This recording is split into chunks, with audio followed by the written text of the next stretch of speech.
Pakistan and the Afghan Taliban regime have agreed to a 48-hour ceasefire, the Ministry of Foreign Affairs has confirmed. Officials say the truce was requested by the Afghan Taliban regime and finalised through mutual consent, following days of heightened tensions along the border. Defence Minister Khawaja Asif says he has little faith the 48-hour ceasefire will hold, calling the Afghan Taliban a proxy of Delhi. Calling the temporary truce fragile after days of heavy clashes and deep strikes in Afghanistan, Asif warned that Pakistan stands ready to hit back if Kabul widens the war, saying Islamabad has the capability to defend its territory. Just before the ceasefire was announced, Pakistan's Western Front remains highly active, with the army launching a series of powerful retaliatory operations against Afghan Taliban-backed militants across multiple sectors. In Mohmand district, troops foiled a major infiltration attempt, killing 30 Khawarij terrorists. Another operation in Abakel brought the total militant death toll to 37. Further south, in Nushki, the army gave a decisive response to Taliban aggression, reclaiming the Ghaznali post and hoisting the Pakistani flag. Over in Kurram, precision strikes destroyed Taliban tank positions and killed a key commander. While in Chaman, early morning attacks were repelled with up to 20 militants killed.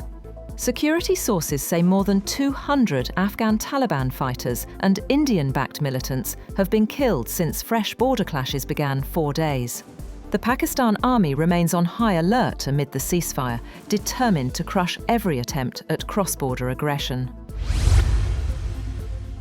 Meanwhile, Pakistan has kept all border crossings with Afghanistan closed to ensure national security after repeated provocations from across the border. The closure aims to curb illegal movement and protect trade convoys, as authorities maintain full control along the frontier.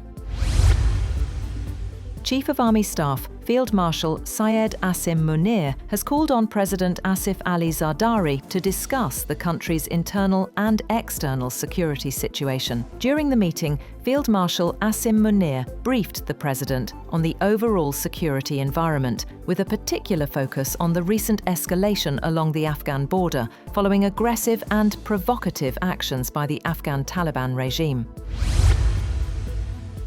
The federal government has reduced petrol prices by 5 rupees and 66 paisas per litre and high-speed diesel by 1 rupee and 39 paisas per litre for the next fortnight. Petrol will now cost 263 rupees and 2 paisa, while diesel stands at 275 rupees and 41 paisa per litre.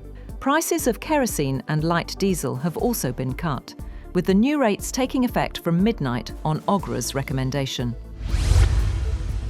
The Federal Board of Revenue has extended the income tax filing deadline till October 31st, giving taxpayers more time after strong appeals from traders and tax associations. Officials say this is the final extension, as FBR prepares a major crackdown on high-profile non-filers. The tax body has also warned that people flaunting wealth on social media or spending lavishly without filing returns are now under close scrutiny.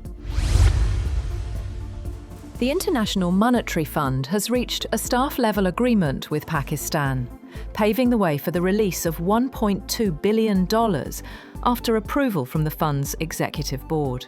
The IMF has praised Pakistan's recent economic progress, including its first current account surplus in 14 years. Finance Minister Mohammad Aurangzeb says Pakistan's ongoing reforms can drive sustainable, export-led growth. Speaking in Washington at the World Bank and IMF meetings, he called global rating upgrades a sign of economic stability. The minister said reforms in taxation, energy and finance are boosting competitiveness, lowering raw material costs and steering Pakistan toward an export-oriented economy. Gold prices in Pakistan continue their upward surge, hitting a new all-time high both locally and internationally. The price of 24-carat gold jumped by 5,800 rupees per tola, reaching 440,900 rupees in the local market, marking yet another record-breaking day for the precious metal. And Pakistan is set to launch its first hyperspectral satellite, HS-1, from China on October 19th. Suparco says the satellite will help improve farming, urban planning, and disaster forecasting. The launch is being called a major milestone.